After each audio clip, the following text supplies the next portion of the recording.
ही जी 2005 नंतरची पिढी आहे की नाही जन्माला आलेली, ही खरं कॉम्पिटिशन आहे. आपल्याला कळत होतं ट्रेडिंग, शेअर मार्केट हा ऑप्शन असू शकतो, पैसा कमवाय, साईड बिझनेस. ह्यांना आत्ता कळतंय. त्यांना कळतंय खरं प्रेम केल्यावर बांबू लागतो. ह्यांना आत्ता कळतंय.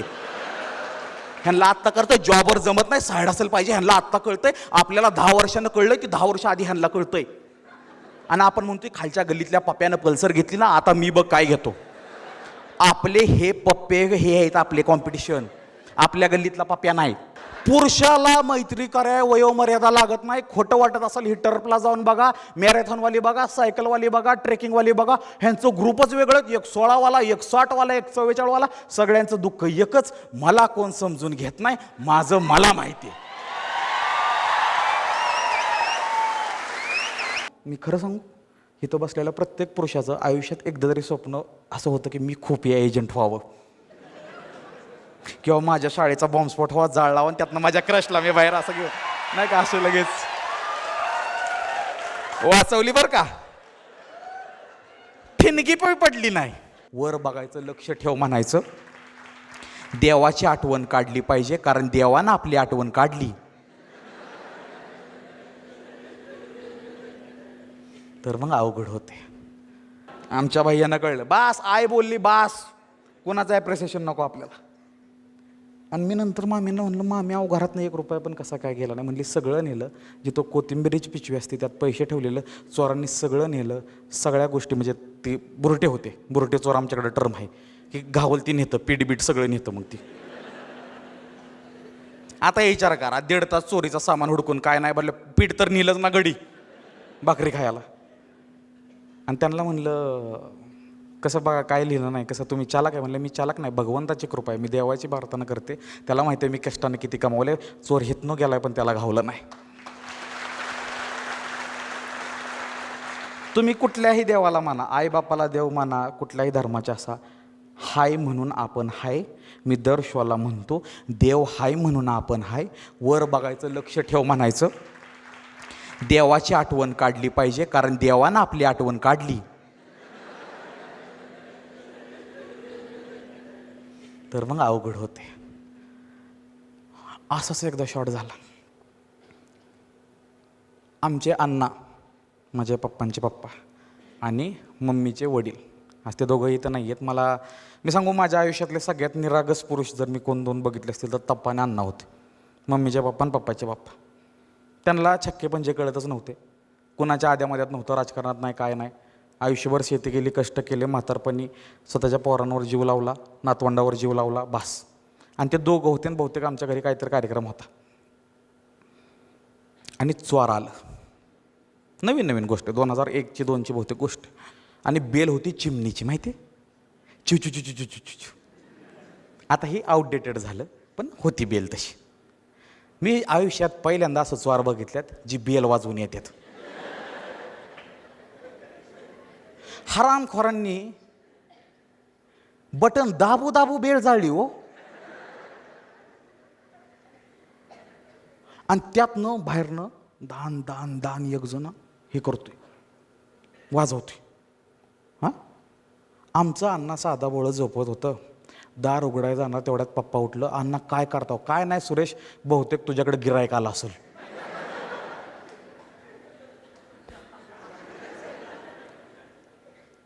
मोत को छुके टक, एवढं अंतर.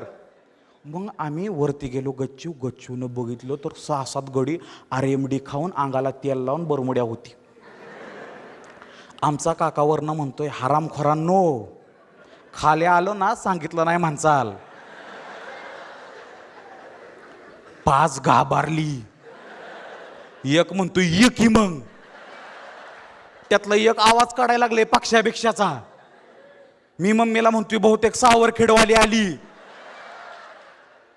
ह्यो खेळ 3:30 पर्यंत चालला. आत्याच्या पोराला बोलवलं, त्यो आला, ही गायब. आता हळूहळू चोरांबद्दल कुतूहल वाटायला लागलं. हे जायला कसं प्लॅन करत असतील, चुकीची गोष्ट पण डेअरिंगची आहे ना. मग मी गावाकडे गेलो की पोरं मला सांगायचं, हे काय असतं तेव्हा, तुला माहिती आहे का, गाव अक्का लुटून नेत्यात. लग्न कोणाचं असलं की बाहेरनं कडी लावा, हे माहिती ना गावाकडे होतं. कोणाचं लग्न असलं की सगळ्यांना बाहेरनं कडी लावायची, सोनं चोरून न्या. आणि मला भ्या वाटायला लागली चोरांची. ह्याच्या आईला म्हणलं, आपल्यावर जर कधी येळ आली तर त्याला म्हणाल माझं बी देतो, शेजारच्या घरातलं बी देतो, पण हात लावायचा नाही गाड्या. कारण आमच्या दोस्ताला एकदा एवढा हाणलेला की ती 3 महिने बोलत नव्हतं. हे हसण्यासारखं नाही, लय बेकार आहे. आणि मग गावाकडे एक प्रकार असतो आणि त्या प्रकारामुळे आहे ना माझ्या गावातल्या दोस्तांबरोबर मैत्री कट्टर झाली. त्या प्रकाराला म्हणतात गस्त. ऐकलंय का कधी गस्त? गस्त घालणं म्हणजे पेट्रोलिंग करणं. मेहू इस गाव का रखवाला. पोरं आगाव होती, आमच्या मंडळातली पोरं आगाव होती. आमच्या गावात चोर आलतं गणेशवाडीत. टीबी आलतं का नव्हतं माहीत नाही, कारण त्यावेळी मोबाईल नव्हता. अफवा लय फास्ट पसरायच्या, पुढचं म्हणाल तेच खरं. बोकं धरी आल्यात म्हणायचे, माहिती ना. हो लय भांबड आली, ऐकले का? त्या भांबड पायी मला काय काय करायला लावले. लवकर भांबड येणार आहे, लवकर लहानपणी. आणि सगळ्यात बेकार आमच्या आजोबाचा मला एकाच गोष्टीला राग यायचा. आजोबांना कधी हाणलं नाही. आजोबा म्हणायचं इकडे इकडे इकडे इकडे हरीण दाखवते ये. बघितलं का हरीण? कोणाला बघायचे का? मजा होती. आजकालची पोरं असती तर म्हणते this is a physical assault आजोबा. अरे नाही, our father beat our ass off. Still we love our father. कारण पप्पा बोलला, देव बोलला. काय कंप्लेंट आहेत पोरांच्या? पप्पा मारतो गाड्या. अरे ही चिरून मारतोय, सांगून मारतोय. आम्हाला माहित नव्हतं कधी काय होईल. गणेशवाडीत चोरी झाली. इकडची लोक म्हणली चोर येणार आहेत, गडी येणार आहेत. मंडळातली पोरं म्हणली दिस इज अ बिझनेस आयडिया. म्हणलं गड्यांनो ही कसं? शार्क टँक लय आधी आलंय, कॉपीराईट लेट आले. सगळी संध्याकाळी आली, मारुतीला पाया पडलो. निवांत सगळी जीवन बिवून आलती, गप्पा बिप्पा मारला.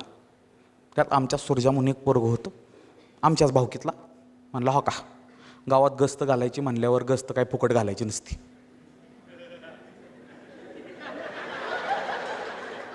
म्हणला त्याला कॉन्ट्री काढून ते आपला काय खर्च बिरचं बघायला लागेल का नाही.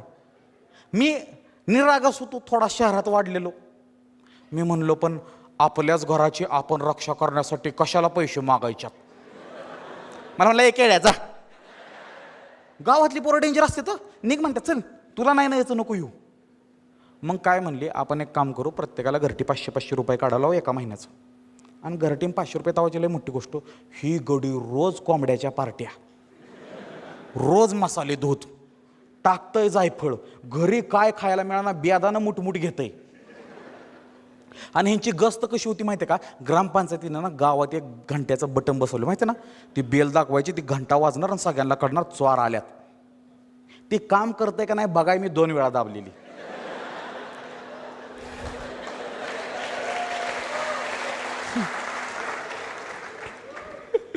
आमच्या सरपंचाला आत्ता कळेल 2 वेळा चोरबीर काय नव्हतं आलं. 6 तास ड्युटी लागली पोरांना. त्यात एखाद्याचा जर कुणावर क्रश असेल गावातल्या पोरीवर, तो अख्ख्या गावाच्या घरावर गस्तच घालायचा नाही, तिच्याच घराबाहेर म्हणायचा माझा कोहिनूर आत आहे. म्हणलं तुझा कोहिनूर घुरतोय, आवाज बाहेर यायलाय, चोर बी पळून जात्याल. डेंजर होती पोर. आणि गस्तनीला एका आमच्या आजोबाला कळलं. तिथल्याच एक आजोबा असतो, लय बनील असतं बघा, ती आगाव असतं. त्याला कळलं ह्यांची पार्टी चालती, ह्यो तंबाखूची आमच्यात सोय करून घ्यायचा. बाळांनो उद्या काय असतंय, उद्या चोरबीर आलं, ती 20 आलं, तुम्ही 10 जण. मी तुमच्यात म्हातारा असल्यावर माझ्याकडे बघून तुम्हाला सोडून द्या त्याल की बाबा. म्हणलं म्हातार बाबा तसं नाही, चोर आलं आम्ही पळत सुटू, तुम्ही काय करणार? तुम्हाला पुडी पाहिजे पुडी देतो. क्लब मी म्हणतो ना दोस्तीला लिमिट. आणि रोज फिस्ट चालायची. आणि पोरांनी कोड क्रॅक केला. काही 1-1.5 महिन्यानंतर दिवाळीच्या आधी पोरांना कळलं, जी वर्गणी भरत्यात ना त्यांनी ऑब्जेक्शन घेतलं की केळं चोर येणार, तुम्हाला पैसे कशाला देऊ. काय म्हणला? अयो शो म्हणतो स्वतःच फोडायचं. अरे निम्म गाव बसल्याच आहे, भाऊकीच आहे की र. अरे काय पुरुष आहे. मी म्हणलं ना लय चुकीचे मृत्यू प्राप्त झाल्यात. नाही बाबा, तू नशीब आमच्या वाडीत नव्हता. पोलीस स्टेशनला असंच बसवलं असतं यानं.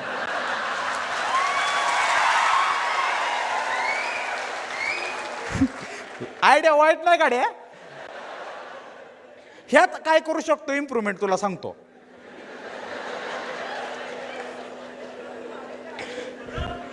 एकाला सांगायचं की तुझंच घर फोडणार आहे, तुला 2 कन्सोला देतो, तू पकडल्याची ऍक्टिंग कर, गाववाली मागाली की सोड, तू बी गौरव पुरस्कार, मला बी 1,500 आणि आपली इकडं मंथली चार्जेस सबस्क्रिप्शन वाढल. आम्ही आता कुस्ती पैलवान नाही, पैलवानांबद्दल लय रिस्पेक्ट आहे. कुस्ती आता खेळ आपण जेव्हा ऑलिम्पिकला बघतो ना, आपल्याला वाटतं अरे काय मेडल येणार काय नाही. ह्या आईबापांना वाईट वाटेल, इथं बसलेलं आहे आईबापांना वाईट वाटेल. जेव्हा लहानपणी तुमचं पोरगं खेळायचं म्हणत होतं ना, तेव्हा तुम्ही त्याला नाही म्हणत होता. लहानपणी जेव्हा तुमचा पीटीचा शारीरिक शिक्षणाचा तास होता ना, तेव्हा तो तुमचा मॅथ्सचा सर याचा आणि तो तास घ्यायचा, म्हणून आज मेडल नाही.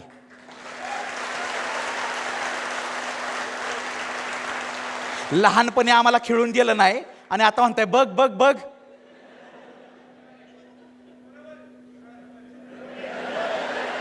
त्रस्त आहे गडी, काला डायलॉग पडलाय त्याला.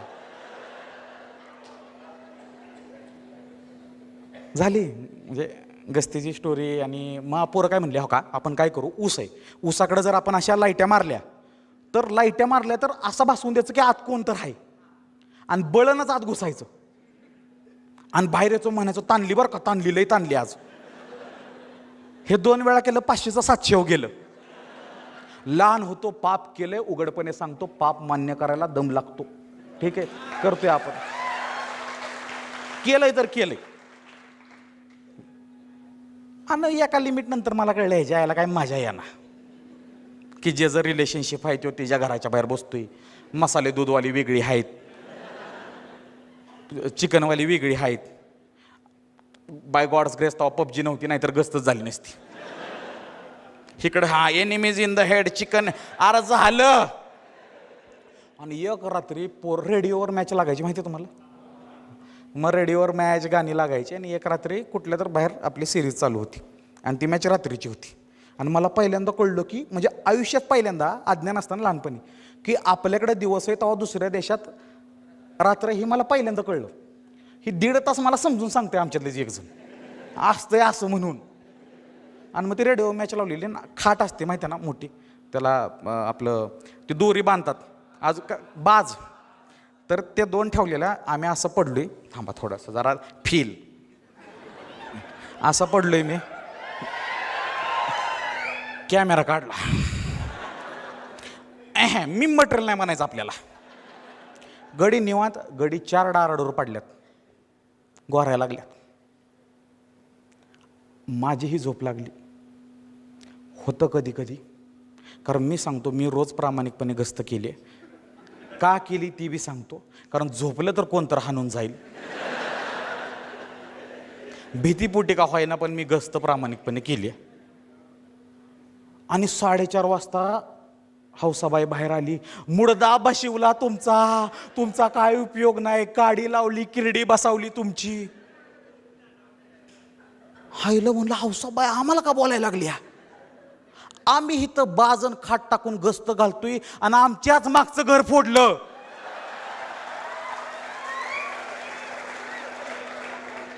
हौसाबाई स्टोरी वाढवून सांगायची. हौसाबाई म्हणली, माझं कानातलं निघत नव्हतं म्हणून कान कापायचा लिहिली.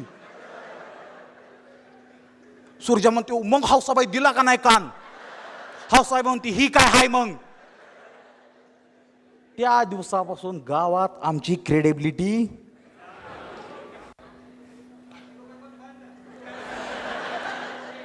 जी शेवटची जी आम्ही मसाले दूध खाल्लं ना, त्याचा चव अजून जिभेवर आहे. ती माहिती नव्हतं शेवटचं, नाही तर अजून 2 ग्लास आणले असते. मजा येते का. विचार तरी केलता का चोरीबद्दल ऐकाय मिळेल. आयुष्याचे असे लय पैलू आहेत जेव्हा आपण बिंदास गप्पा मारू शकतो. जर तुम्हाला खोटं वाटत असेल तर 2 अशा पुरुषांना भेटा ज्यांच्याकडे लय वेळ आहे. गडी कशावरही बोलू शकतात, कशावरही. मग एक दिवस कोरेगावला आलो. कोरेगावला आमचा बंगला आहे, आम्ही तिथं राहत होतो. आणि काकाच्या घरी आजी, काकी आणि दिदी होती. आणि काका बाहेर होता. म्हणून काका म्हणला आपल्याकडे पण चोरांचा सुळसुळाट आहे, तो सीझनच लय बेकार होता, तर तू घरी जाऊन थांब. मला काय भारी वाटलं असं रे जायला. माझा विश्वास, मी बॉडीगार्ड आहे जायला. मर्दाची फिलिंग येते ना ती, की तुझ्या जीवावर घर सोडून चाललोय. मी रातभर कसं सांगतो आजीला, आजी काकी जो आपण मी हाय. हा मार खाईन पण त्याला ना. असंच असतं, काही ठिकाणी पाय मागा घ्यायचा असतो. चोर आला, तू लढाई गेला, झुपकीने बॉक्सला, त्याला टाकावी काय, कशाला. ह्याच्यापेक्षा घाण गोष्ट सांगू एक. मी असल्या गोष्टी सांगणार, ट्रिगर करू नको. आमच्या इथं एक आजी होती, त्या आजीचं तोंड राहत नव्हतं. आजी बी म्हणू शकत नाही, बाय होती 43 वर्षाची. ती मॉर्निंग वॉकला जायची. मॉर्निंग वॉकला सोनं घालून जायची. गरज आहे का? आणि चालणार पण कशा माहिती का? सो त्यांना ऑब्झर्व करणं चोरांना सोपं होतं, दुःख होतं. एक दिवस चोर आलं, गळ्यातलं धरलं, वडलं, नेलं, पळत सुटलं चोर. ही स्टोरी आजीनं सांगितली, मी ह्याचा साक्षीदार नाही. चोर पावलं पुढं गेल्यावर आजी म्हणते, ने भाड्या 1 ग्रॅमच आहे.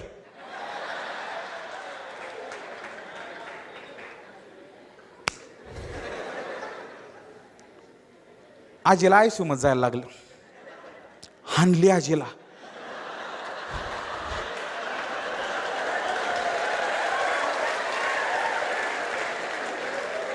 अरे नेत होता की त्यो, अरे त्यो नेत होता की. काय गरज होती सांगायची 1 ग्रॅमचा आहे? पुरुष असताना म्हणलं असतात.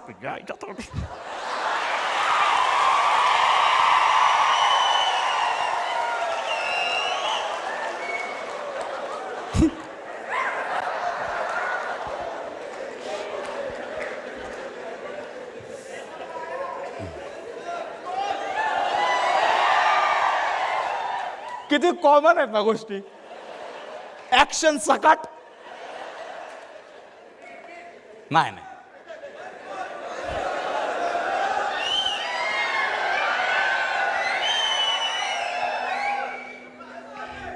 अरे ऐका की, आयुष्यात तुझं बी कधीतरी लग्न होईल, तुला पण शो करून कधीतरी घरी जावं लागेल. आणि बायको म्हणेल, हे काय चाळ करत होता? तुझ्यापेक्षा बायको महत्वाची, मी करणार नाही.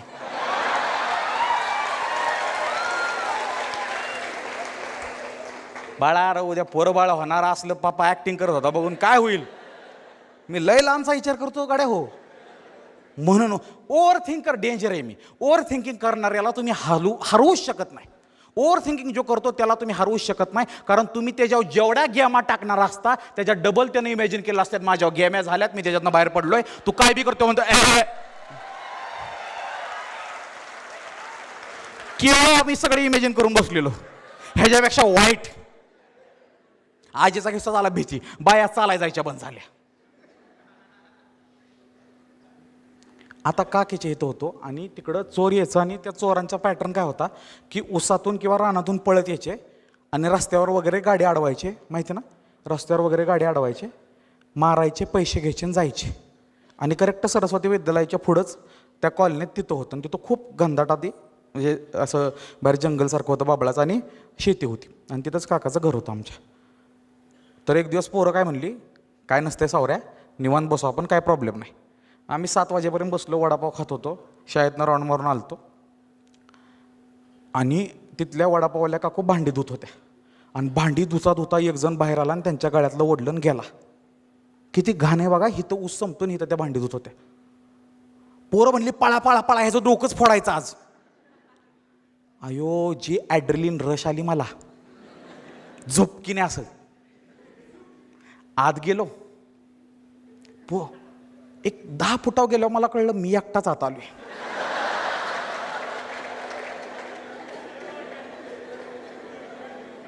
म्हणलं, तुष्या, ए तुष्या, आता माझं ब्रेन कॅल्क्युलेट करतंय, मी एनिमीच्या जवळ आहे का दोस्तांच्या जवळ आहे. 10 फूट मार्जिन ऊस किती हाय असा माघारी आलो. आपण परत नाही गेलो गस्तीला. काकाला म्हणलं तू बाहेर नको जात जाऊ, घरी थांब. अहो बेकार हानत्यात. परत तो एक स्कॅम चाललेला, बाईच्या सारखा वेश करायचा, पांढरी साडी घालणार, पोरगं घेणार हातात, बरोबर का, घाटात थांबणार आणि लुटणार. आता मला रस्त्यावर कोण दिसलं तरी दया येते. असले किस्से आहेत ना ह्या चोऱ्या बिऱ्यांचे, आणि हे गावाकडे लय बघायला मिळतं. आणि तिथली लोक ढीतन धाडसे काय तर माहिती आहे का, आपले आजी आजोबा किंवा काय, त्यांनी चोऱ्या माऱ्या बघितल्या, त्यांनी अतिवृष्टी बघितली, त्यांनी दुष्काळ बघितला, त्यांना ती तोडू शकलं नाही. आपल्यासारखं अँझायटी भिंझायटी काय आहे त्यांना, तेव्हा त्यांनी एवढ्या एवढ्या गोष्टी. आपण जगतोय ना ती कुक्कुट पालन आहे.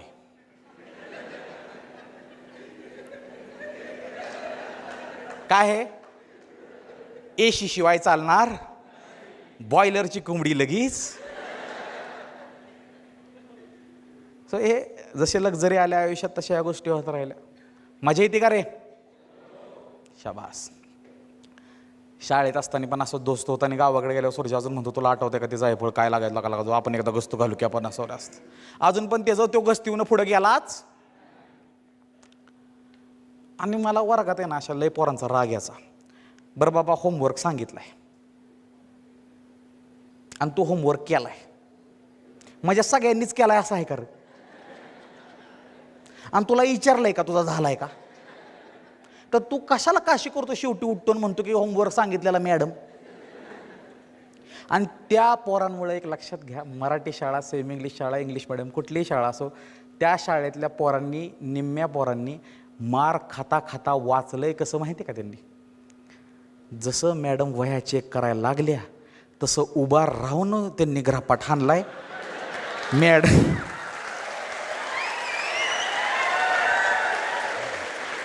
मॅडम इथं येईपर्यंत कंप्लीट आहे. उभा का राहिलेला? मग मित्रामुळे उभा राहिलेलो. त्या पोरांचं स्पीडच मला मॅच करता आलं. डेंजर होती. त्यात एकाला काय आनंद व्हायचा, शाळेत एक नमुना असा होता ज्याला शाळेच्या सुट्टीत, डब्याच्या सुट्टीत डबा खाऊ वाटत नव्हता. तेव्हा तो डबा खायचा. त्याला खेळण्यावर लय प्रेम होतं. बोंबल फिरायचा, खेळायचा, आणि शेवटच्या तासाला 2 बेंचच्या मध्ये जायचा आणि डबा उघडायचा आणि खायचा. केलंय का नाही? काय ती स्किल होतं. 2 कप्प्याच्या मध्ये डबा ठेवायचा, सर मॅडम पुढे शिकवत असणार, खायचं. परत मधनं एक जण उभा जाणार, दुसरा परत ह्यो खाली जाणार. काय कोऑर्डिनेशन होतं. शाळा भारी होती. नेहमी शाळेबद्दल का बोलतो बाळांनो? शाळा ही एकमेव गोष्ट होती जिथं आपल्यावर कुणी शाळा केली नव्हती.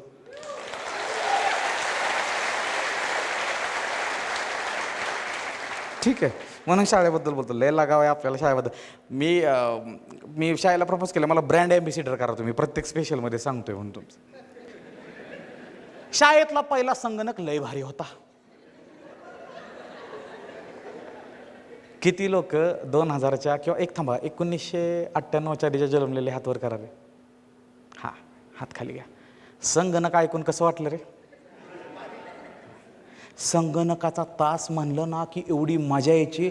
अख्ख्या शाळेत 1,500 पोरांना एक संगणक, 20-20 मिनिटाचा तास. तिथं जाणार, त्यात पण आपल्याला एकच गोष्ट करायला लावणार, पेंट कर, कलर भर, डोंगर काढ. त्यात बी एक असायचा हरामी, तो माऊस काढणार, त्यातली गोटी बाहेर काढणार. हो म्हणला आता चालत नाही. तो असतो माहिती आहे ना, तो जन्मापासून इंजिनियर असतो. नळात बोट घालून ठेवणार, बोट काढणार, बघ आता पाणी कसं आलं. शाळेत इंजिनियर जन्माला आलते. आणि ते काय संगणकाच्या तासाला शिस्त पण लय असायची. चपल्या ओळीनं काढायच्या, हा, मांडी घालून बसायचो, एकच खुर्ची असणार, आपण जाऊन बसायचो त्या ज्याला. आणि संगणकावर सगळ्यांचं बघा, लहानपणी जेव्हा आपल्याला कुठला शिक्षक संगणकावरती MS पॉईंटवरती काहीतरी काढायला लावायचा, तेव्हा सगळ्या पोरांनी एकच गोष्ट काढली, 4 डोंगर, त्यातनं मधनं धबधबा, घर, त्याच्या पुढं आईबाप आणि मी. कारण लहानपणी पण पोरांना कळत होतं एवढीच दुनिया आहे, निसर्ग आणि आईबाप.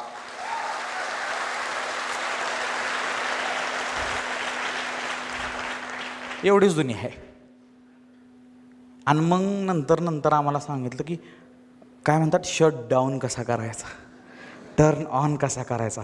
आणि तो मानाचा हे होता की मला आज शटडाऊन करायला मिळालं. संगणक तोपर्यंत चांगला वाटला जोपर्यंत आयुष्यात MS Excel आलं नाही. जसं आत्ता एक रील व्हायरल होती तसा मला MS Excelचा ट्रॉमा आहे. ते बघितलं तरी मला फॉर्म्युला असं गांडायचो मी. आणि आम्हाला खूप मजा यायची शारीरिक शिक्षणाच्या तासाला, PT तास म्हणतात त्याला, जेव्हा बाहेर नेतात खेळायला.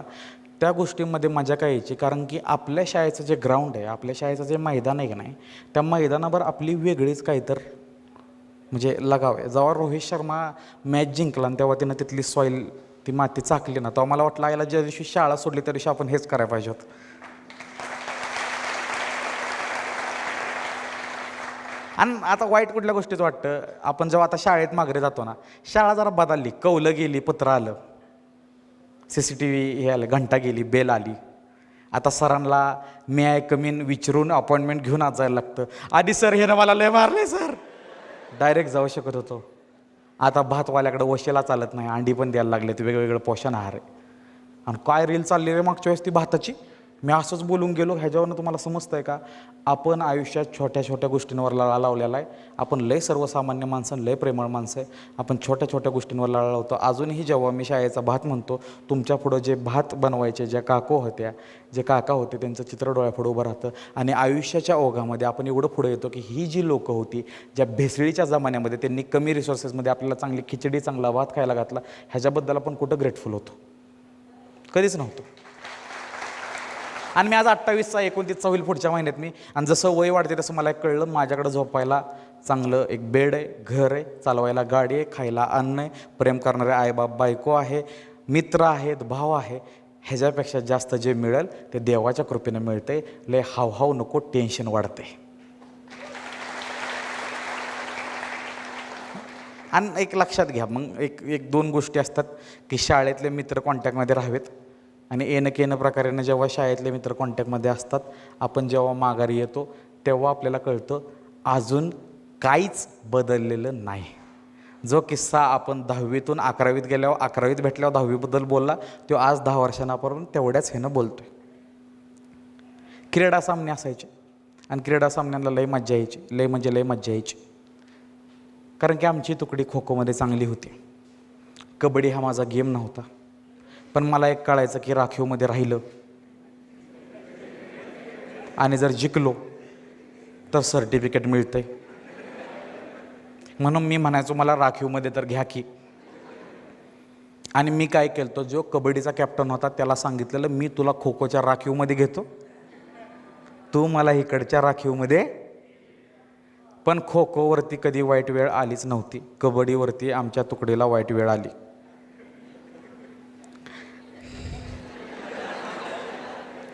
अक्षय इंज्युअर झाला, म्हणले सवऱ्या तुला खेळायला लागल.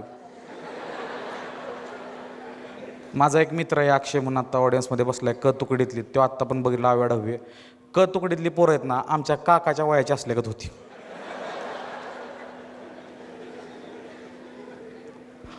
अशी होती हो, अशी 10वीत त्यांना दाड्या फुटलेल्या.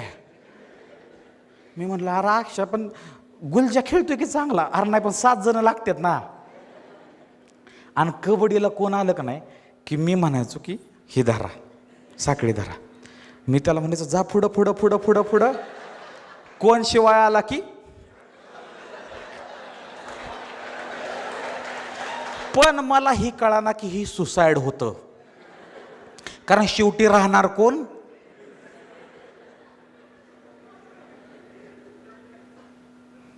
सगळं झालं, माझी एंट्रीची वेळ आली. मी रेषेवर पाय ठेवणार तेवढ्यात स्नेहल म्हणली सौरभ सौरभ.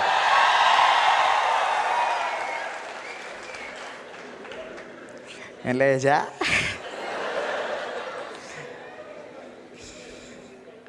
एक तरी विकेट आता द्यावा. आणि मी तुकडीतल्या एका पोराकडे होती, तर तो कसा करतो सर, तो कबड्डी कबड्डी म्हणा ना, तो तिथं चालू झाला. आणि गड्या हो, मी एवढा वायबल झालो, त्यांनी मला डायरेक्ट असा जो धक्का दिला, जी उडून मी तिथनं पडलोय. परत कबड्डी राखीव मध्ये बी नको म्हणलं. पोर लय डेंजर होती, गोळा फेक येत नव्हता. आणि ते मला क्रीडा सामन्यातला एक स्कॅम मला कधीच पटला नाही. वर्गाचा मॉनिटर असणार, तो काढणार कोण कुठल्या टीममध्ये खेळणार. आपल्यामध्ये स्पोर्टमध्ये करप्शन मुळापासून आहे.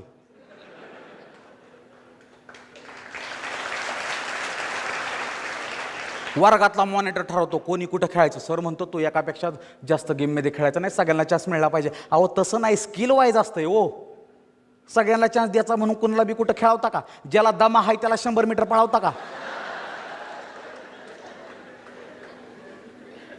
विषयच गांडावलेला हो. आणि त्यात हारलं ना कोण, काय पण व्हावं क्रीडा सामन्यात, आपल्यामुळं कुठली मॅच हरू नये, अख्खा वर्ग विलनची उपमा देतो आपल्याला. आणि मॉनिटर होतो 9वीत, 8वीत मॉनिटर होतो. आणि 8वीत शेवट दाखव, 9वी 10वीत कबड्डी आली ती. आणि पोरांनी काय तर करायचं म्हणून F1 रेसमध्ये, तेव्हा मायकल शूमार्कर बहुतेक त्यातच होता ना F1मध्ये, हां, तर ते बघितलेलं की ते जिंकल्यावरती ते उडवतात चॅम्पियन. चहाच्या पलीकडे बघितलंच नाही काढाय तर काय. मग पोरं म्हणली आपण फॅन्टा आणू, सेलिब्रेशनला काहीतरी पाहिजे ना. अरे पण म्हणलं गाड्या, वर्गात जर उडवलं, फळा चिकट झाला, वर्ग चिकट झाला, तर धुवायला कोणाला लागेल. म्हणलं मग आम्ही काय करू. मी होतो मॉनिटर, त्यांनी फेंटा बेंटा सगळा उडवला. मुली बिली नाचल्यात बरं का, सगळं झालेलं आहे वर्गात, पोरं पोरी नाचल्यात. दुसऱ्या दिवशी वर्गात पाय ठेवला, हा पाय ठेवला, पायच उचला या ना, एवढं चिकट झालं.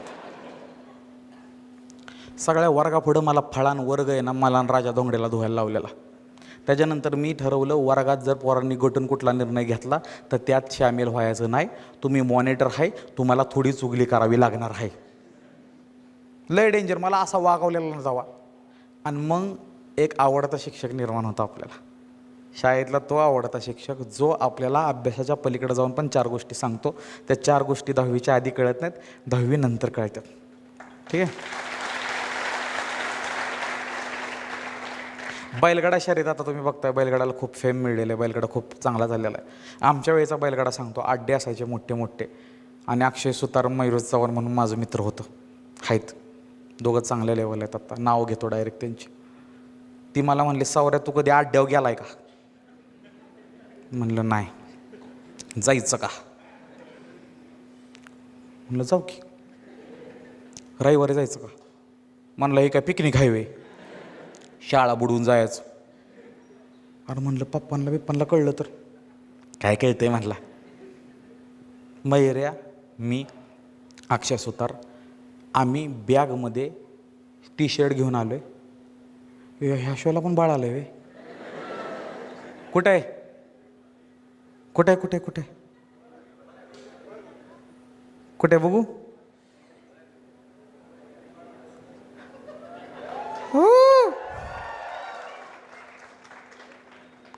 बघा, मी तुम्हाला काय म्हणलेलं आहे, स्त्रियांचं हीच कहाणी आहे. त्यांना मातृत्व, एक गृहिणी, एक आई म्हणून सगळं बघूनच आयुष्यातला हा पण एन्जॉय करायचा. खूप खूप भारी, खूप खूप भारी. आणि किती शांत बसली, मस्त, गुड.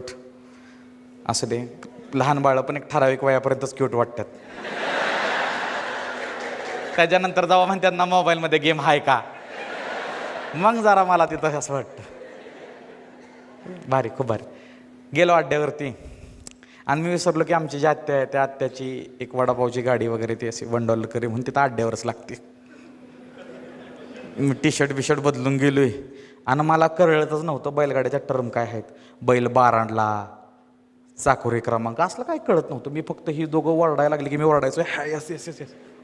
आणि मला भूषणदाजीनं बघितलं. घरी गेल्यावर माझा वेगळाच अड्डा झाला. म्हणजे मित्रांनी आम्हाला अशा काही काही गोष्टी करायला लावल्या आयुष्यात की मला असं वाटायचं की अरे किती भारी गोष्ट आहे, आणि नंतर केल्यावर कळायचं काय याला हे आधी विचार का नाही केला मी. जसं की फटाकडा, दिवाळी. फटाकडा हा जमिनी वाजवायचा असतो, पण माझ्या काही मित्रांना हे कळतच नाही की गड्या त्या चीप थ्रिलपेक्षा आपला जीव महत्त्वाचा आहे. शेणात फटाकडा वाजवल, हातात वाजवल, कशात बी फटाकडा वाजवल. त्यात आमचा अनुज एवढा, म्हणजे अनुज कधीही असे कांड करत नव्हता. तो केला तर हाय लेवल कांड करतो. त्यानं गंज पेटावली डायरेक्ट. आमच्या मामाकडे त्याला बोलवतच नाहीत आता. एक फुलबाजा, एक पावसाळा, एक राकेट, गंज पेटावली. ती कुठला रे, ओम शांती ओम मध्ये शाहरुख खान कसं करतो, भागो, सेम सीन. अख्खी वाडी पळत होती.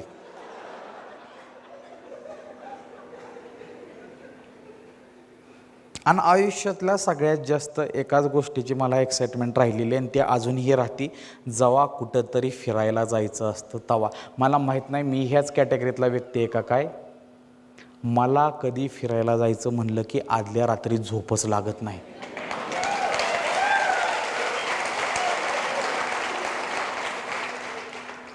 मी इमॅजिन करतो उद्या मला ही करायचं आहे. धबधबा, सिनेमॅटिक, हा फोटो, तो फोटो, ही झाली एक्सपेक्टेशन. दुसऱ्या दिवशी जातो, शो वकला, त्यो वकला, हिजा कॉल आला, त्यो गेला, ह्यो कॅन्सल झाला, पैसे कमी पडले, आत्ता पैसे भर, नंतर देतो.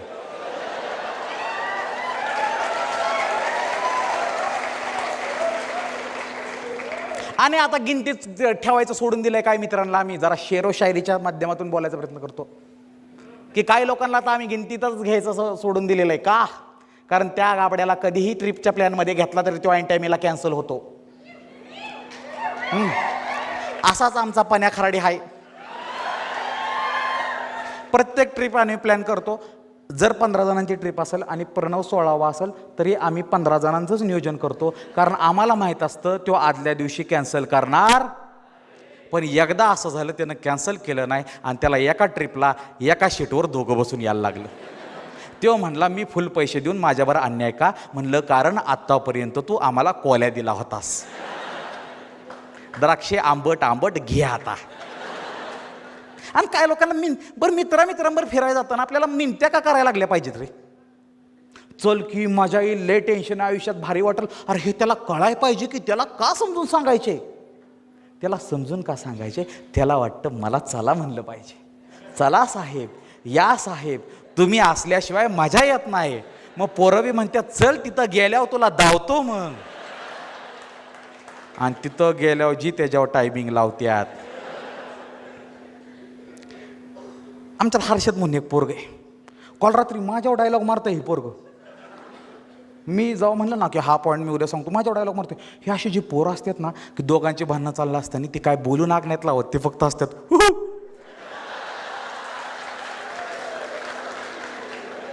हसतंय आणि पेटावते. हां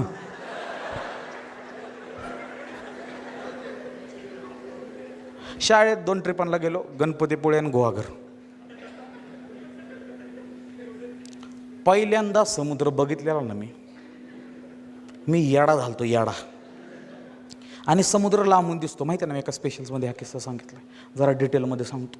समुद्र लांबून दिसतो आणि असा उतरला गेल्यावर तो समुद्र दिसायला लागला. मला कळाना माझ्या लक्झरीमध्ये पोरं आणि पोरी दोघं आहेत. मी तिथंच बटन काढायला लागलं ह्याच्या. पारखे सर म्हणतंय बसल्या दम जरा लांब आहे. मग मला कळलं अजून 6 किलोमीटर जायचं आहे. तिथं गेल्यावर पण आधी गणपतीपुळ्याची एंट्री कशी होती अशी होती, गणपतीला पाय पडायचं डायरेक्ट समुद्र. आता सगळं बदललं. गेलो गणपती बाप्पाला असं केलं, शर्ट काढला, आत गेलो पावायला. एवढ्या पाण्यात गेलो, नंतर कळलं आयो आपल्याला नीट पावा येत नाही. मागं बघितलं, माझ्यावर कळलं ज्यांना पावा येत नाही असे 10 जण आल्यात. म्हणलं यस, एकटा नाही जाणार. आणि मी म्हणतो असं लिहावं, गणपतीपुळ्याची तर लिहिलंय आत्तापर्यंत एवढी जण इथं मृत्यू पावलेत, आपला नंबर इथं लागू नये याची काळजी घ्या. आणि मी म्हणतो प्रत्येक पर्यटनस्थळी हे लिहिलं पाहिजे, काही गोष्टींशी आपण चेष्टा नाही केली पाहिजे, निसर्गाशी तर चेष्टा नाही केली पाहिजे. निसर्ग कोपला की काय करतो आपण बघतोय आत्ता. काय गरज आहे तुझा धबधब्याच्या जवळ फोटो आला म्हणून कोण म्हणाल का अयो कसला हॉट फोटो आलाय मला मागणी घालायची लग्नाची. अरे नाही, ती तुला विचारणार विच लोकेशन गुड फोटो बी म्हणणार नाही ती तुला.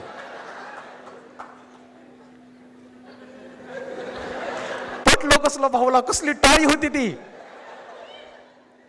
स्टेटसवरनं ह्याच्यावरनं आठवलं, माझा आत्ता आयुष्यात मी हॅपी रडले. मला माहीत नाही तुमच्यापैकी किती लोक ह्या गोष्टीतून जात आहेत, पण मला ह्या गोष्टीचा अतोनात आनंद आहे जेव्हा मी एखादा माझा फोटो काढतो आणि माझ्या स्टेटसला किंवा स्टोरीला लावतो, आणि जेव्हा माझी आई तोच फोटो त्याच्या इंस्टाग्रामच्या तिच्या व्हॉट्सअपच्या डीपीला लावते ना, त्यात जो आनंद आहे का नाही.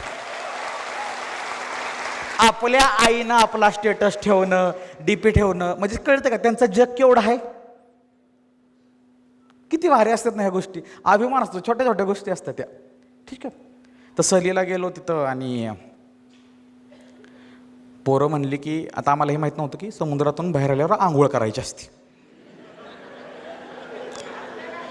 अरे समजून घ्या ना, जो माणूस पहिल्यांदा खाऱ्या ह्याच्यात गेलाय पाण्यात त्याला काय माहीत की बाबा ह्याच्यातनं बाहेर आल्यावर बी आंघोळ करायची असते. आम्ही तसंच लक्झरीत गेलो आणि बसलो 4 जण, आणि सगळी काय येणार. आम्हाला बघा चौघांना कॉन्फिडन्स किती. आम्हाला वाटलं ही बाकीची सगळी हरवल्यात, आम्ही बरोबर आहे. कसला बोगस कॉन्फिडन्स आहे ना. आपण चौघं बरोबर येऊन बसली, हरवली असली तर बाकीचे हरवले असतील. नंतर आम्ही केलं, गोळे सर म्हणले आंघोळ केली का. म्हणलं मग सर ही बागे. मग तू गरम पाण्याने आंघोळ केली का. म्हणलं का. अरे रेती भीती तुला कळत नाही का असलं. ठीक आहे म्हणलं. आणि तवा जो अपमान झाला आमचा. तिथं नळ होता, त्या नळाखाली आंघोळ करायची असते. पोरांनी ते सांगितलं पोरींनी तिकडे जाऊन थांबायचं, पोरांनी आंघोळ करायचं. पोरांचं झालं की मुलींना एक तिकडे जाऊन त्यांनी आज जाऊन आंघोळ करायची. सरांनी आम्हाला शिक्षा म्हणून पोरं उभी केली, अक्षापेक्षा आम्ही आंघोळ करत होतो.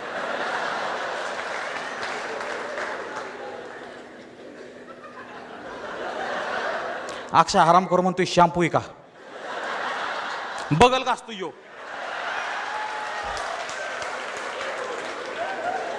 त्यानंतर आंघोळ झाल्यावर आम्हाला जे प्रवचन दिलंय जाईपर्यंत, आणि सर रोज येऊन आम्हाला सकाळी एकच प्रश्न विचारायचा, आंघोळ करून आलाय का. ह्याच्यापेक्षा घाण अपमान काय असावा ना एखाद्याचा. अजून लई स्टोरी आहेत. त्याच्या आधी मला आज घडलेली घटना लगेच सांगायची, कारण ती घटना मला स्टोरी यायला लागली. ह्यो पाण्या ह्याला सांगितलं 7 वाजता ऑडिटोरियमला पोहोचायचं, सगळं आपल्याला व्यवस्थित करायचं, एक्स्ट्रा चेअर बिअर लावायच्यात, कारण आपल्याला पब्लिकला चांगली सेवा द्यायची. तू इथंच जवळ राहतो, तू लवकर ये. साहित्य उतरवायला आम्ही एक रिक्षा, एक डिझायर आणि 2 व्हीलर घेऊन येतोय. म्हणला सवड्या मी असताना तू काळजीच करू नको, मला ऊर भरून आलं आयला पाण्या. आम्ही 6:30ला इथं पोहोचलो, सगळं खाली केलं. हे ऑडिटोरियम उतरलं, म्हणजे उघडलंच नव्हतं. मी म्हणलं आता सगळं उतरवलं, पाण्या आला नाही, आपण नाश्ता करायचा. आम्ही नाश्ता करायचं सुदामाच्या पोहायच्या इथं गेलो, तर तिथं पाण्यान प्रथम नाश्ता करत होती.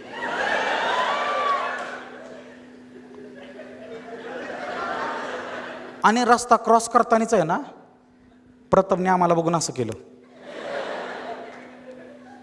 की गंडलो भाऊ. मी म्हणलं कार लय कसमे वादे केले ते. म्हणलं अरे नाही, मी फक्त आपल्या सगळ्यांना नाश्ता पार्सल घ्यायला आलतो. मी म्हणलं दे मग पैसे. आता गडी फसला. आज सकाळपासून आत्ता स्टेजवर येईपर्यंत त्यानं मला त्याची 3 ATM कार्ड आणि 2 गुगल पे फोन पे दाखवलेले अकाउंट, की माझ्याकडं कुठंही पैसा नाही. पण तो काय आम्हाला माहिती आहे, जे एक कार्ड दाखवलं आहे त्याला सगळं. असा एक मित्र असतो जो ट्रिपला यायच्या आधी, कुठे यायच्या आधी त्याचा अकाउंट बॅलन्स दुसऱ्या अकाउंटला ट्रान्सफर करतो.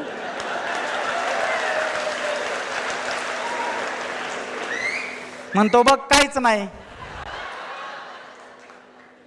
कुठं काय आहे, पण उसे क्या पता है उसका आईफोन हमारे ताबे में है. माणसाला, ह्या ह्युमॅनिटीला मिळालेलं सगळ्यात भारी गिफ्ट, सगळ्यात भारी वरदान म्हणजे सार्वजनिक गणेशोत्सव आहे. दगडूशेठ गणपतीला घेऊन आले आणि मला अजून आठवतं की मी पहिल्यांदा डोळे भरून मूर्ती पाहिली. आणि मला असं वाटतं की श्रीमंत दगडूशेठ हलवाई गणपतीबद्दल एक गोष्ट आहे. तुम्ही गाडीवरून जावा, 2 व्हीलरवरून जावा, त्या रस्त्यावरून जावा, लाईनीतून जावा, 2 सेकंदाची झलक असो, 1 मिनिटाची झलक असो, तेवढ्या 1 सेकंदामध्ये मन प्रसन्न होतं. त्या मूर्तीमध्ये काहीतरी वेगळंच, ह्याच्यात काहीतरी वेगळं. आजकाल काय लोकांना करण्यांचा डॉल्बीचा त्रास होतोय. काळजी करू नको, 11 दिवस लांब जाऊन राहा, पण आम्हाला 11 दिवस मनसोक्त जगू दे. ह्या 11 दिवसात आम्ही आमच्या आठवणी साचवणार आहे आणि पुढच्या वर्षी लवकर या म्हणणार आहे.